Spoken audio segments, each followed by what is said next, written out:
प्रिय विद्यार्थियों, आज हम कक्षा 10वीं के सामाजिक विज्ञान विषय के अध्याय 1 भारत के संसाधन का अध्ययन करने जा रहे हैं। इसमें हम प्रमुख संसाधन जैसे कि मृदा, जल, वन एवं वन्य प्राणी, इनके विषय में अध्ययन करेंगे। सबसे पहले हम समझते हैं कि संसाधन क्या है। तो संसाधन से आशय है मानवीय आवश्यकताओं की पूर्ति अथवा उसकी किसी कठिनाई का निवारण करने वाले या निवारण में योग देने वाले आश्रय या स्रोत को संसाधन कहा जाता है। दूसरे शब्दों में कोई भी वस्तु या तत्व तभी संसाधन होते हैं जब उससे मनुष्य की किसी आवश्यकता की पूर्ति होती है। जैसे जल एक संसाधन है क्योंकि इससे मनुष्य व अन्य जीवों की प्यास बुझती। खेतों में सिंचाई के रूप में इसका प्रयोग किया जाता है। तो इस प्रकार सभी पदार्थ जो मानव की आवश्यकताओं की पूर्ति में सहायक हैं वो संसाधन कहलाते हैं। तो हमें यह समझ लेना है कि प्रकृति का कोई भी तत्व तभी संसाधन कहलाएगा जब वह किसी मानवीय आवश्यकता की पूर्ति में सहायक होता है। किसी वस्तु या पदार्थ को संसाधन बनाना मनुष्य के हाथ में है और मनुष्य अपनी बुद्धि से, कौशल और तकनीकी ज्ञान से प्राकृतिक तत्वों की अपनी आवश्यकताओं के अनुरूप उपयोगी बना लेता है, मूल्यवान बना लेता है। तो इस प्रकार इस प्रक्रिया से प्राकृतिक तत्व संसाधन बन जाते हैं। प्राकृतिक संसाधनों में ये एक व्रत बना हुआ है, आप अपनी पुस्तक पर देख सकते हैं। भूमि, मृदा, जल, वन, जीव जंतु, खनिज, शक्ति के स्रोत और वायु, ये सभी जो हैं वो प्राकृतिक संसाधन हैं।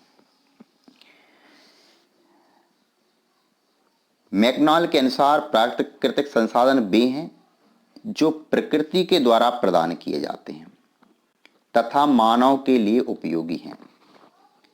प्राकृतिक साधनों को संसाधन बनाने का कार्य मानव द्वारा ही किया जाता है।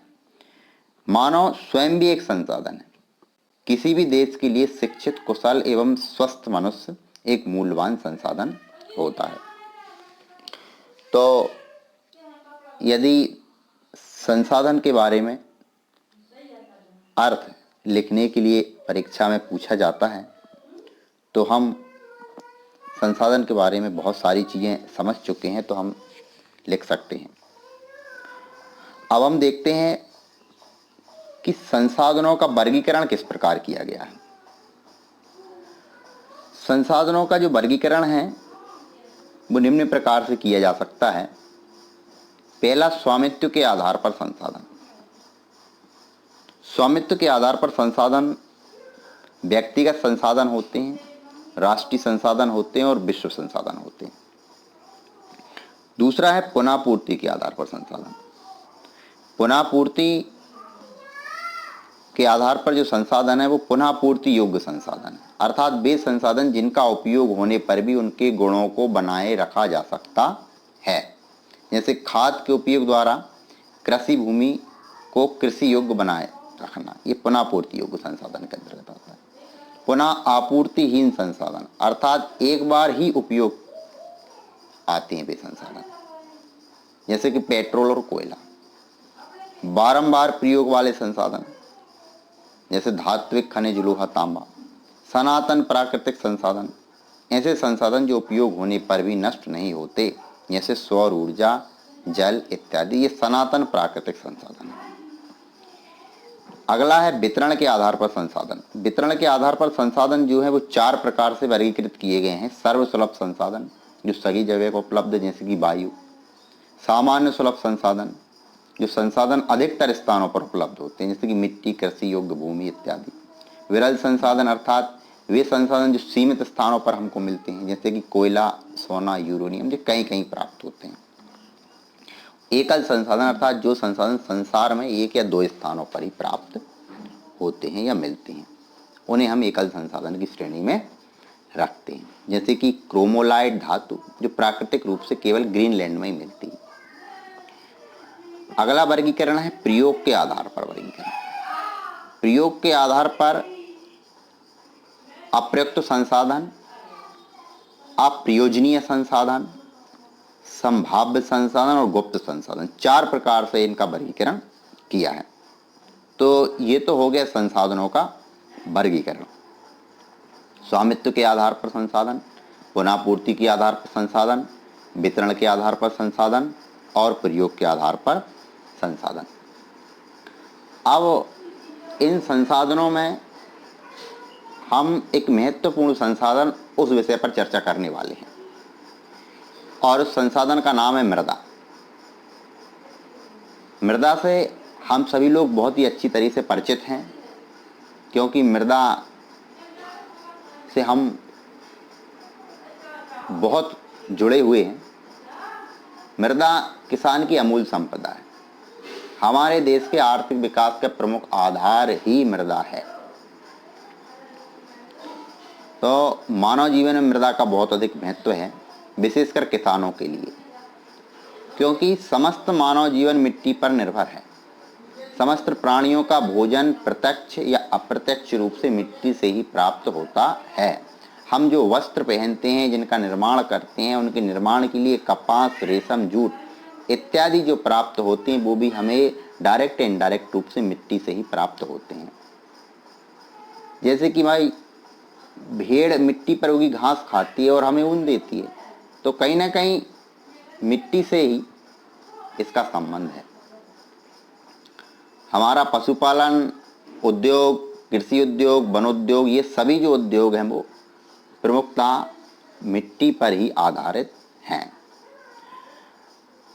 बिल कॉक्स ने एक बहुत ही अच्छी बात कही है कि मानव सभ्यता का इतिहास मिट्टी का इतिहास है और प्रत्येक व्यक्ति की शिक्षा मिट्टी से ही प्रारंभ होती है। तो आप लोग मृदा के बारे में बहुत अच्छी से समझ गए होंगे। अब हम चर्चा करते हैं कि आखिर इस मृदा का निर्माण कैसे होता है। तो मृदा के जो निर्माण की जो प्रक्रिया है बहुत धीमी है। मृदा की 1 सेंटीमीटर परत के निर्माण में सैकड़ों वर्ष लग जाते हैं। इसकी 2.5 सेंटीमीटर की पतली सी परत के निर्माण में 1000 वर्षों से अधिक का समय लगता है। और मृदा के निर्माण के लिए समस्त भूमि सबसे अच्छी होती है समतल भूमि, क्योंकि इस पर मृदा के निर्माण में कम से कम बाधाएं होती। अब मृदा के निर्माण में सहयोग देने वाले कारक कौन कौन से हैं, अर्थात किन चीजों से मृदा का निर्माण होता है। जैसे मूल चट्टान, भूभाग का उच्चावच, हजारों वर्षों तक प्रभाव डालने वाली जलवायु की दशाएं, जिनसे सेलों का अपक्षय होता है, अर्थात जो मूल चट्टानें होती हैं वो सेल माने चट्टान, वो धीरे धीरे करके टूटती रहती हैं। पेड़ पौधे, जीव जंतु, इनके अवशेष, ये सब क्या है, मृदा के निर्माण में सहयोग देने वाले कारक हैं। एग्जाम में पीछे जब हम एक्सरसाइज करेंगे, अभ्यास करेंगे, तो यहाँ पर से एक प्रश्न पूछा जाएगा। आप इसको अंडरलाइन कर सकते हैं अपनी नोटबुक में या बुक में। अब ये सामने आपको आपकी बुक में पेज नंबर 3 पर एक चित्र दिख रहा है। ये जो चित्र है मृदा परिच्छेदिका का चित्र। प्रिय विद्यार्थियों, ये मृदा परिच्छेदिका का जो चित्र है वो एग्जाम में नामांकित चित्र बनाने के लिए भी पूछा जा सकता है। तो इस चित्र की आप बनाने की प्रैक्टिस कर लें। यहाँ पर हम मृदा परिच्छेदिका के बारे में समझते हैं। तो पूर्ण विकसित मृदाओं के लंबवत परिच्छेद में गठन, रंग और परतें एक के ऊपर एक बिछी होती हैं और मृदा की परतों के विन्यास को हम मृदा परिच्छेदिका कहते हैं। इस चित्र के माध्यम से हम मृदा की विभिन्न परतों को देख रहे हैं और ये जो विभिन्न परतों का जो विन्यास है यही मृदा परिच्छेदिका कहलाता है। इसमें हम यहाँ पर इस चित्र में एक ऊपरी परत देख रहे हैं मृदा की, उसके बाद दूसरी परत देख रहे हैं, उसको उपमृदा कह सकते हैं। तीसरी परत देख रहे हैं जिसको अपक्षेत्र मूल चट्टान पदार्थ इसमें है, और चौथी परत में मूल चट्टानें होती हैं जैसा कि चित्र में दर्शाया गया है। तो ये मृदा परिच्छेदिका का चित्र है। इसको आप बनाने का प्रयास कर लें, प्रैक्टिस में ले लें। परीक्षा में ये चित्र पूछा जा सकता है, पीछे अभ्यास में इसके संबंध में दिया गया। अगला हमारा बिंदु है मृदा के प्रकार और वितरण, अर्थात मृदा कितने प्रकार की होती है। तो मृदा का जो वर्गीकरण है वो अनेक विद्वानों ने किया है। भारत अपनी धरातलीय संरचना, वनस्पति और जलवायु की विविधता के लिए जाना जाता है। इस कारण भारत में मृदा को निम्नांकित रूप से वर्गीकृत किया जा सकता है।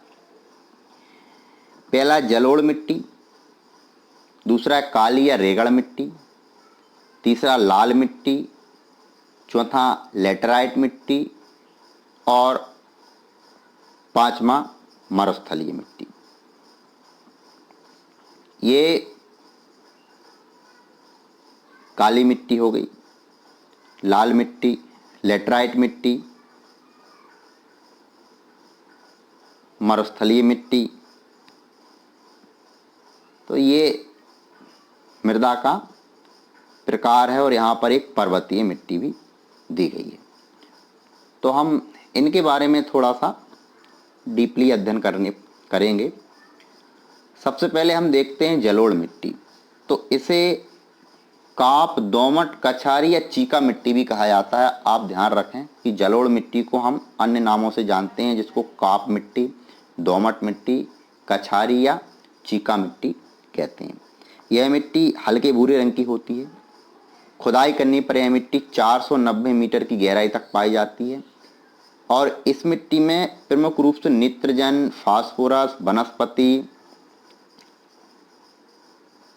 अंशों की कमी है, परंतु पोटास और चूना पर्याप्त मात्रा में पाया जाता है। भारत में मिट्टी हिमालय से निकलने वाली 3 बड़ी नदियों सतलज, गंगा एवं ब्रह्मपुत्र और उसकी सहायक नदियां द्वारा बहाकर लाई गई काप मिट्टी से निर्मित हुई है। मिट्टी के इस बारीक कणों को जलोढ़ कहते हैं और इस मिट्टी में विभिन्न मात्रा में रेत, गाद और मृत्तिका, जिसको चीका मिट्टी कहा जाता है, ये मिली होती है।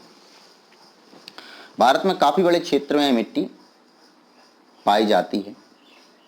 इसके अंतर्गत देश का 40% भाग सम्मिलित है और यह मिट्टी मुख्य रूप से हिमालय से निकलने वाली सतलज, गंगा और ब्रह्मपुत्र और उसकी सहायक नदियों की द्रोणी में स्थित पंजाब, हरियाणा, उत्तर प्रदेश, उत्तराखंड, बिहार, पश्चिम बंगाल, असम, मेघालय, इन स्थानों पर यह मिट्टी पाई जाती है।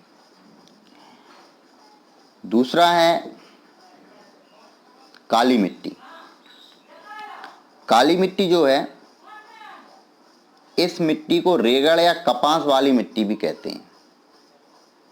इसका रंग गहरा काला और कणों की बनावट बारीक होती है, घनी होती है। इसमें अधिक देर तक जल और नमी ठहर सकती है। विज्ञान में आपने देखा होगा कि जहाँ पर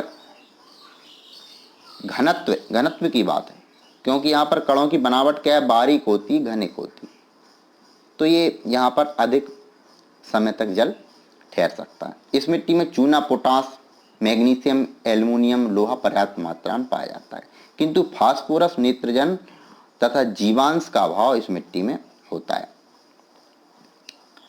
यह जो मिट्टी है भारत में, यह मिट्टी गुजरात से अमरकंटक तक, बेलगांव से गुना तक पाई जाती है। यह मिट्टी महाराष्ट्र के विदर्भ, खानदेश एवं मराठवाड़ा, मध्य प्रदेश में उड़ीसा के दक्षिण भाग, कर्नाटक के उत्तर जिली, आंध्र प्रदेश के दक्षिण और तटवर्ती भाग, तमिलनाडु के भाग तथा राजस्थान के कुछ जिलों और उत्तर प्रदेश के बुंदेलखंड संभाग में मिलती है।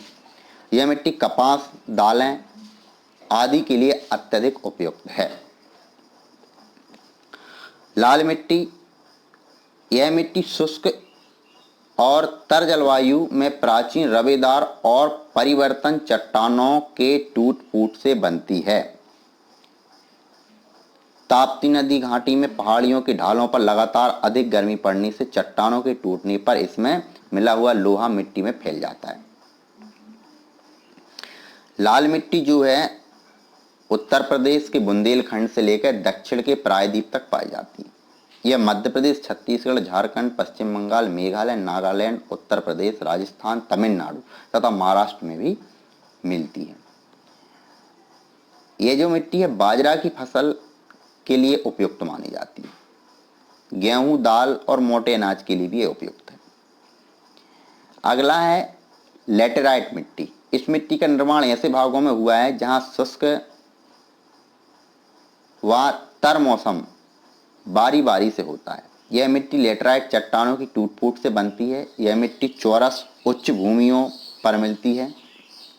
इसमें चूना, फास्फोरस और पोटास कम मिलता है, किंतु वनस्पति का अंश पर्याप्त होता है।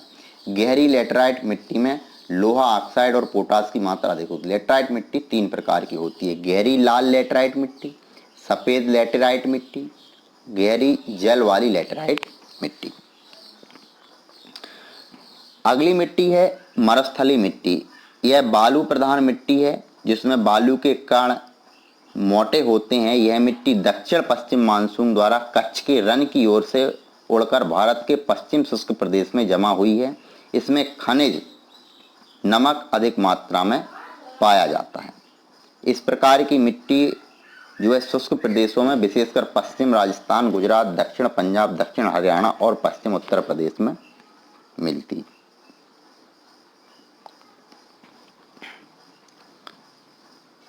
और अंत में है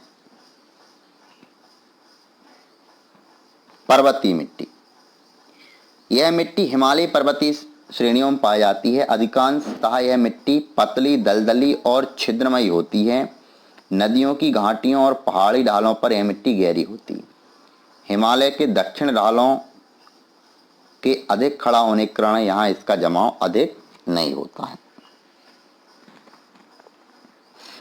तो ये यहाँ पर आपके सामने भारत की सीमा रेखा भारतीय सर्वेक्षण विभाग के मानचित्र 2014 पर आधारित एक मानचित्र बताया गया है।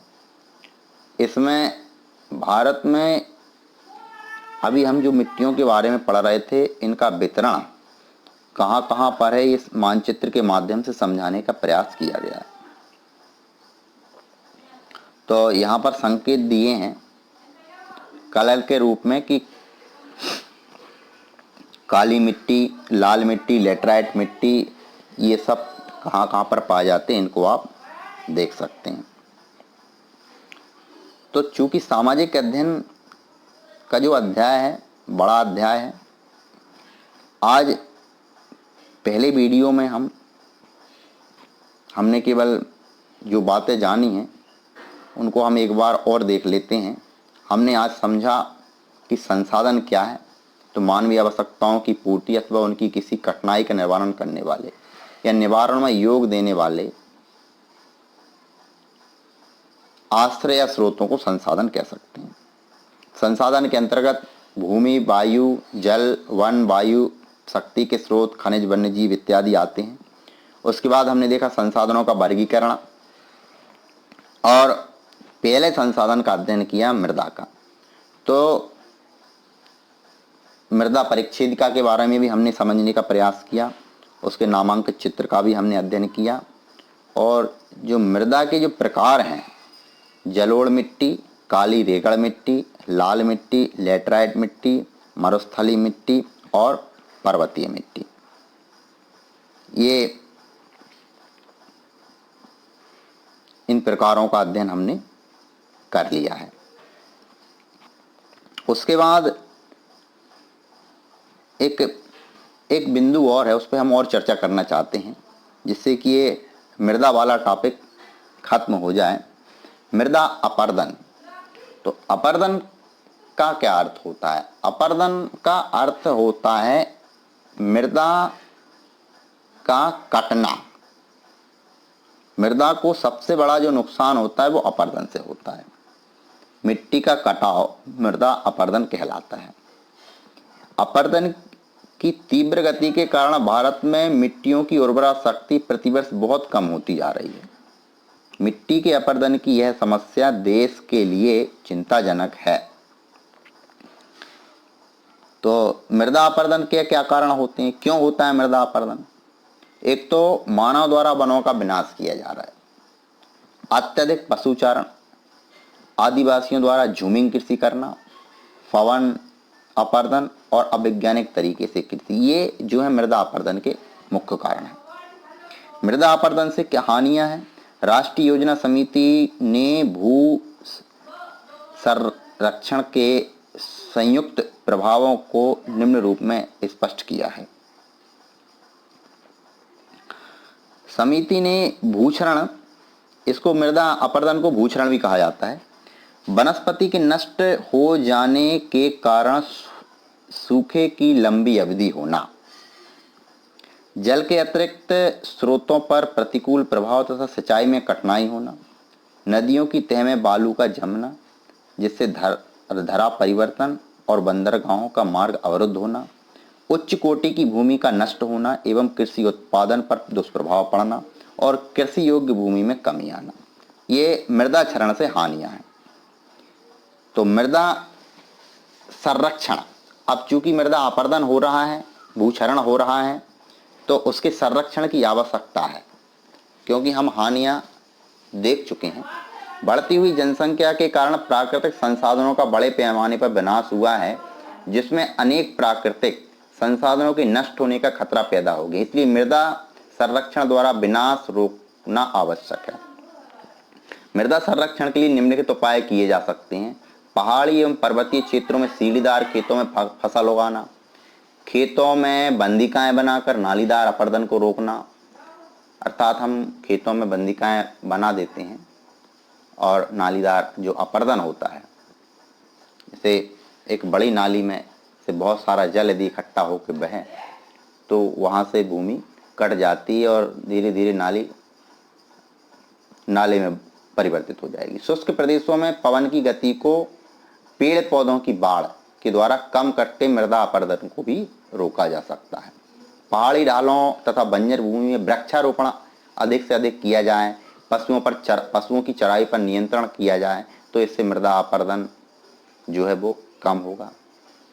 पर्वतीय ढालों एवं ऊंचे नीचे क्षेत्रों में बहुत सारे जल का संग्रह करना हो, ग्रामीण क्षेत्रों में चारागाहों का विकास करना।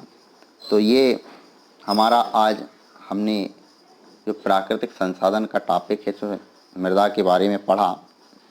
अगले वीडियो में हम जल के बारे में पढ़ेंगे और उसके बाद अंत में हम कुछ विशेष